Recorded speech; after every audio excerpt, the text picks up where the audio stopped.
السلام عليكم ورحمة الله وبركاته. إن الحمد لله نحمده ونستعين به ونستغفره ونعوذ بالله من شرور أنفسنا ومن سيئات أعمالنا. من يهده الله فهو المهتد ومن يضلل فلن تجد له وليا مرشدا. وأشهد أن لا إله إلا الله وحده لا شريك له وأشهد أن محمدا عبده ورسوله بلغ الرسالة وأدى الأمانة ونصح الأمة. أما بعد, جزاكم الله خير, my dear respected brothers and sisters. Inshallah, we're going to continue our series of talking about Fiqh Salah. Today, brothers and sisters, we're going to be talking about the physical Sunnah of Sayyidina Muhammad sallallahu alaihi wasallam. So, what are some of the actions, Sunnah actions, that Prophet Muhammad sallallahu alaihi wasallam did during Salah? Last time we spoke about the verbal ones. Meaning what? The things that Prophet Muhammad sallallahu alaihi wasallam did. Okay, the things that Prophet Muhammad sallallahu alaihi wasallam did, that it was part of the Sunnah. Okay, so بإذن ta'ala, okay, what we're going to do today is we're going to be talking about the physical Sunnah of Sayyidina Muhammad sallallahu alaihi wasallam. There are some important things that we have to distinguish. We talked about when it comes to Salah, there are three different levels of priorities. One, there's our arkan, pillars of Salah, okay, meaning that things that are mandatory, and if you don't do it, then your Salah can be invalid. The second thing is wajibat al-salah, the obligatory things in the salah, and these things are also mandatory. But if you don't do it, then you could compensate for it by, for instance, praying or making sujood al-sahw, which is an extra sujood at the end.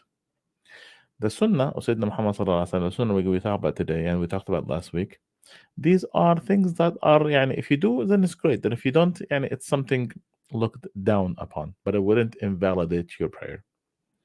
Now, it's important that, brothers and sisters, we have to understand that these distinctions were made later on, after the life of Sayyidina Muhammad sallallahu alaihi wasallam.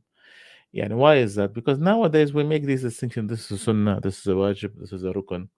But at the time of the Prophet Muhammad sallallahu alaihi wasallam, anything Prophet Muhammad sallallahu alaihi wasallam have done was considered to be, we would do it. No question. The Sahaba did not ask Sayyidina Muhammad sallallahu alaihi wasallam, is this wajib? Is this mandatory? Is this sunnah? No. These classifications were made. These classifications were made by the scholars. But at the time of Prophet Muhammad sallallahu alaihi wasallam, because the Sahaba wanted to do anything Prophet Muhammad sallallahu alaihi wasallam have done, they would do it. They would do it with no questions. And that's something that this is the lesson that need to be learned here, is that, yani, it's better for us to do these things. It's better for us to do these things, and don't say, wallahi, this is a sunnah, then I'm not going to do it.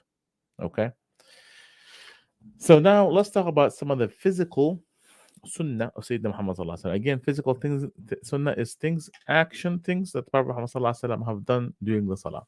The very first thing, brothers and sisters, is رفع اليدين عند التكبير، عند تكبيرة الإحرام، وعند الركوع والرفع منه، وعند القيام من التشهد الأول. So this is a sunnah in which the Prophet Muhammad sallallahu alaihi wasallam used to raise his hands during takbirat al-ihram. And there is only four. We talked about this in the past. There is four places where we raise our hands during salah, and these are sunan. The very first one is that you raise your hand when you say Allahu Akbar and the takbirat al-ihram. And we said that you would raise your hands where your hands is aligning with your shoulder, and the tips of your fingers almost by your ears. Okay, like this. And the second time is that when you get up from ruku', and then you say Allahu Akbar, you go to ruku'. And then when you get up from ruku', Sami Allahu liman hamida, you would raise your hand again. And the last time the last place that you would raise your hand is when you rise up after the first tashahhud. Like you said, let's say you're praying Dhuhr, for instance. You did your first rak'ah, your second rak'ah, now you're doing the first tashahhud. And then as you're getting up, you'll say Allahu Akbar. Okay? So these are sunan the Prophet Muhammad sallallahu alaihi wasallam did, in which that he would raise his hand. So that's first one.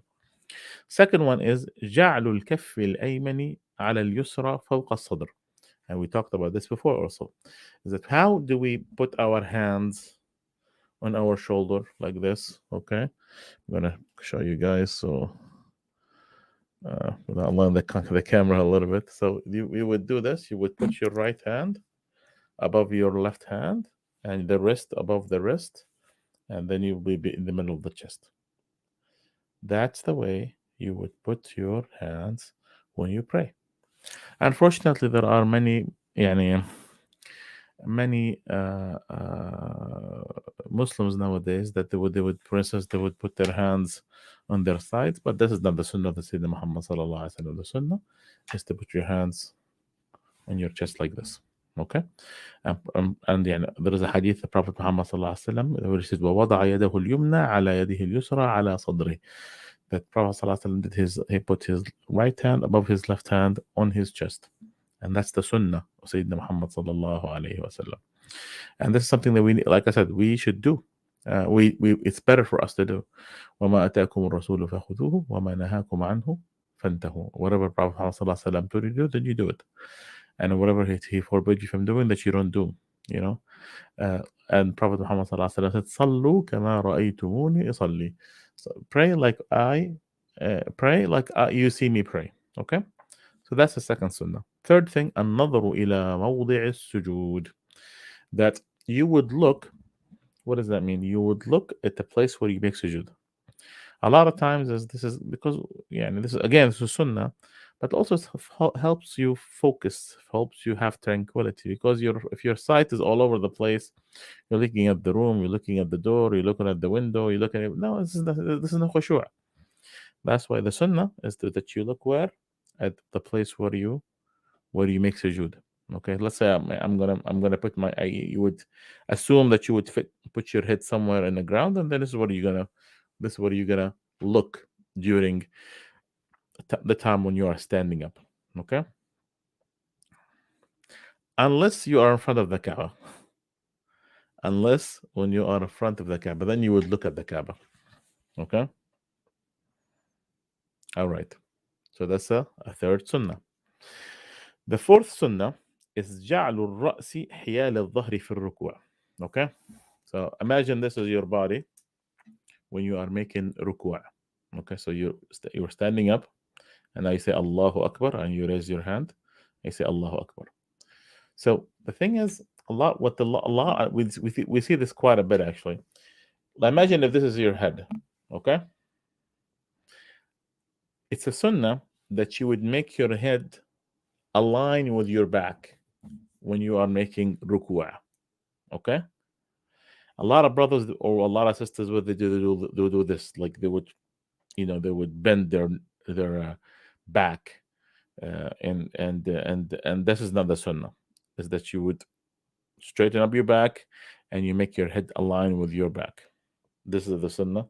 Prophet Muhammad sallallahu alaihi wasallam, Aisha radiallahu anha, when she described Prophet Muhammad sallallahu alaihi wasallam, she said, وإذا ركع لم يشخص رأسه ولم يصوبه. The Prophet sallallahu alaihi wasallam did not bend his head. He was straight. Okay, that's another sunnah of the Prophet Muhammad sallallahu alaihi wasallam. The fifth sunnah is النزول إلى السجود على اليدين قبل الركبتين. This is a big controversy among the scholars. I'm not going to talk about here, but some group of scholars, they said it's better that when you go down, say it's now you said Sami Allahu liman hamida. Okay, now you want to go down. It's better that you go down on your hand first, and then your knees. You go down on your hands first. Okay, النزول على السجود على اليدين قبل الركبتين. And again, this is a difference of an opinion, but for now we're gonna say you go down on your hands first and then your knees. Okay. تمكين الجبهتين والأنف واليدين على الأرض في المجابهة. That when you are making making sujood, now you are in a state of prostration. How do you? What do you? We talked about this. You're supposed to be putting 7 limbs on the ground. Okay. Now, how do you do that? Okay. Number one, we said that your forehead and your nose should be on the ground. Your hands should be lined up like this on the ground. Okay.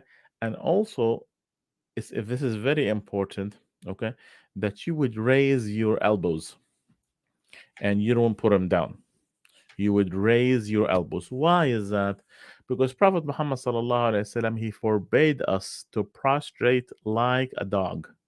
Yeah, because Allah subhanahu wa ta'ala honored human beings, honored son of Adam, and he does not want us to imitate animals during the some of the positions in salah. So therefore, it's better not that you would that and it's actually forbid Prophet ﷺ not to do this, is that when you're prostrating, that you raise your elbows, you don't put your elbows on the ground like this, like a dog would do. Okay? Okay? That's very important. Okay? When you are making sujood in the salah. Okay? Now, the next one, the next the next sunnah is الافتراش الرجل اليسرى والنصف اليمنى في الجلسة بين السجدتين. Okay? There is something called الافتراش. What is الافتراش? الافتراش is the way you would sit down in the first tashahhud. Okay? الافتراش is a way that you sit down during the very first tashahhud. What's the wisdom behind that? Some of the scholars said that the wisdom um, the wisdom is that we would tell people what part of the salah when we are praying. What does that mean? Like, let's say people are praying in jama'ah, okay, and someone came late to the prayer, and he saw how the people are sitting. He would tell him, what rak'ah they were in. Okay, but let's so we'll get to that in a minute. But al-iftirash is the way you would sit down between the two sajda. Okay, so you pray, you prostrate it, and then you get up, and then how do you sit down? You do iftirash. Now, what is it iftirash? Let me show you guys iftirash, because I cannot show you my legs sitting down right here. Okay, so this is al-iftirash. Okay, let me show you guys. So this is al-iftirash, the very first one right here. Okay, the very first one, so you see that picture right here. Okay, the one on the left is al-iftirash, and the one on the right is called tawarruk. Okay, all right, so we'll come back to that. So this is al-iftirash. So between the two sajda, this is the way you should be sitting, in which that you would put your left leg underneath you, and then you would make your right foot upright while you are there. You are sitting on your toes. Okay, so this is called al-iftirash. Another sunnah of the Prophet Muhammad sallallahu alaihi wasallam is that you would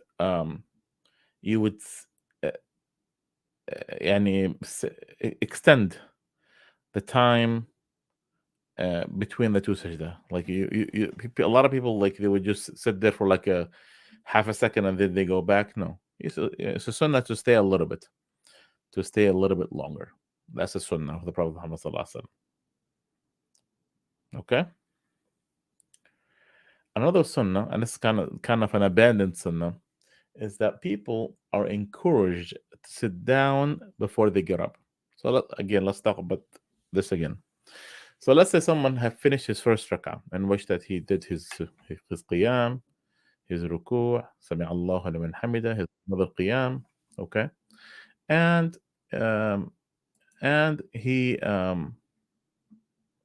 and now he's making sujood, okay, he's making what? Sujood. And then he rested between the after his first sujood, and then he went back to make his second sujood.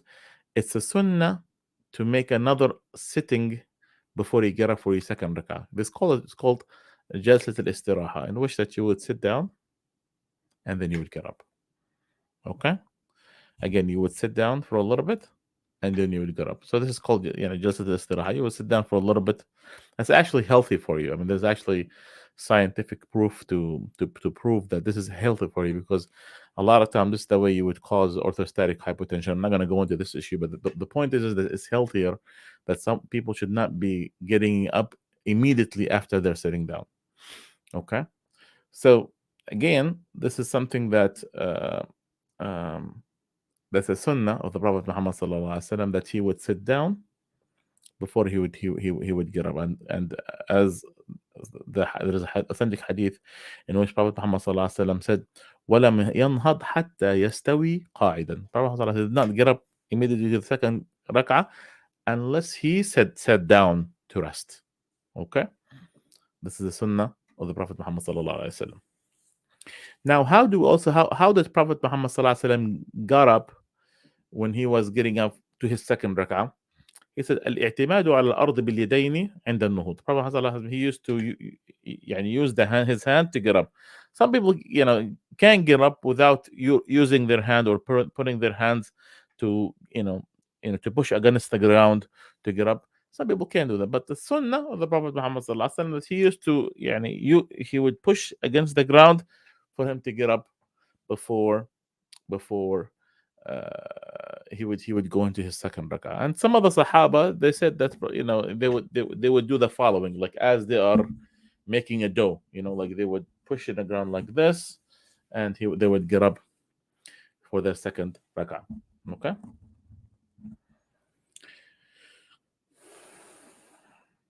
And the Sahaba used to say, فإذا رفع رأسه من السجدة الثانية جلس واعتمد على الأرض ثم قام. The Prophet ﷺ, when he used to get up for the second rak'ah, he used to use he would push against the ground and he would get up. Okay. Now, again, let's go back into sitting, the types of sitting during the salah. Okay. We said there's actually three types of sitting. They call it intisab, al-iftirash, والتورك. Okay, so let's talk about one of them at the time. Okay, so this is a sunnah of how we should be sitting when we are sitting during the salah. Okay, so let's talk about this again here. All right, so this is if the very first, this big picture right here. Okay, al-iftirash is the one, like we said, is on the left. When do we use, or when do we sit down for the iftirash? We have two ways. One, when we sit down between the two rak'ah, between the two sajda, you would sit down with the iftirash, or you would sit down for the iftirash while you're doing your first tashahhud. So if someone is doing his first tashahhud, how do they sit? They sit down utilizing al-iftirash. Okay. Now we talked about this. What's the wisdom behind al-iftirash? Some of the scholars said that when someone walks into the jama'ah and he's seeing people sitting like al-iftirash like this, they would know this is their second rak'ah, not their final rak'ah. You understand? So it's a sunnah to sit down for al-iftirash in two places between the two sajda and at the first tashahhud. The second one is at-tawarruk. At-tawarruk is that you would sit down you would sit down like this during the last tashahhud. So when if I walk into a jama'ah and they're praying, and I walk into, and some of the brothers are sitting like this, I would know immediately that they are doing their fourth rak'ah. And what is the difference between at-tawarruk wal-iftirash is that in tawarruk you will see that he is putting his left leg in front of his right leg. You see this? How is it? How is he sitting here? He's putting his left foot in front of his right foot. Okay, and he's putting it underneath him. Okay. There is another setting called an intisab, okay, in which that you are literally sitting on your feet. Yani both of your feet are standing up like this, both of your feet are standing up like this, and you're just sitting on your feet. Okay, and you're allowed to sit like this also during between the two tashahhud, between the two rak'ahs. Between the two rak'ahs. I'm sorry. I'm mixing things up here. Between the two sujood. Again, there is something called the intisab, in which that you are sitting like this. Okay. Okay. And you would sit down, and you would do this between the two sajda. Between the two sajda. Okay. All right. So this is so again, in summary, when do we do al-iftirash? We could do the iftirash between the two sajda and at the first tashahud. When do we do tawarruk? We do tawarruk at the last tashahud. When do we do an intisab? Is that we do that, but we are allowed to do that between the two sajda. How is that? What is the intisab? You're sitting and both your feet standing up like this. Okay, and then you are sitting on your toes, like your feet's like, and your toes is bending. Okay. What is al-iftirash? One feet is straight, your right feet is straight like this, and then your left feet is underneath you. This is al-iftirash. What is a tawarruk?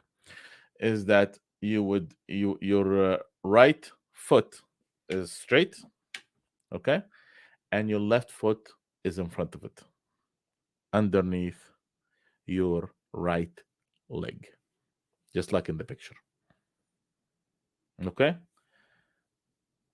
All these are what? Sunan of the Prophet Muhammad sallallahu alaihi wasallam, is the way he used to pray.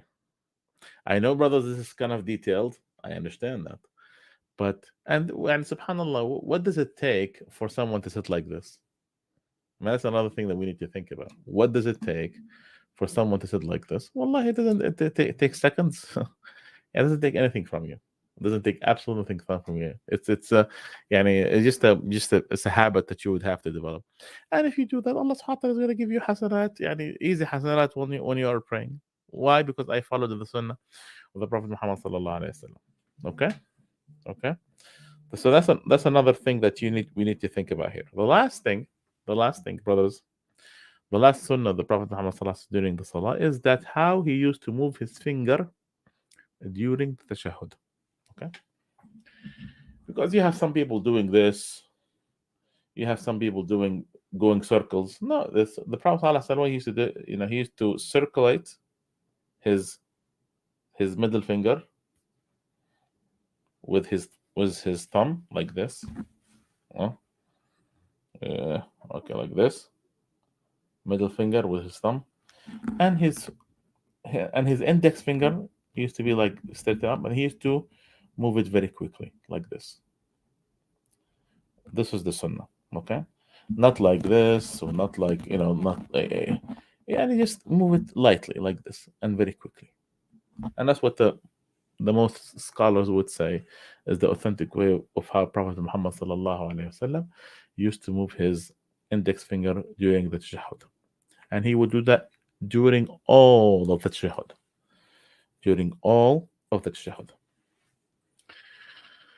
Okay, so today, alhamdulillah rabbil alameen, we covered all the physical sunan of Sayyidina Muhammad sallallahu alaihi wasallam during the salah. Okay.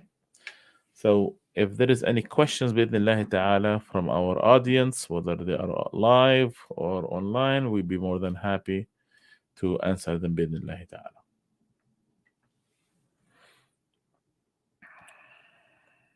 Let me see if there is any questions.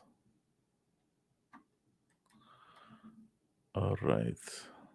A lot of comments, but no questions. Alhamdulillah. Is there any questions for our live audience?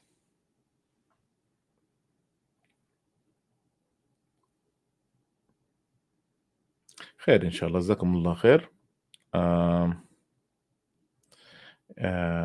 If there is I hope that you have learned something from today's lesson. If I said anything that isn't good, is this for Allah subhanahu wa ta'ala, his prophet.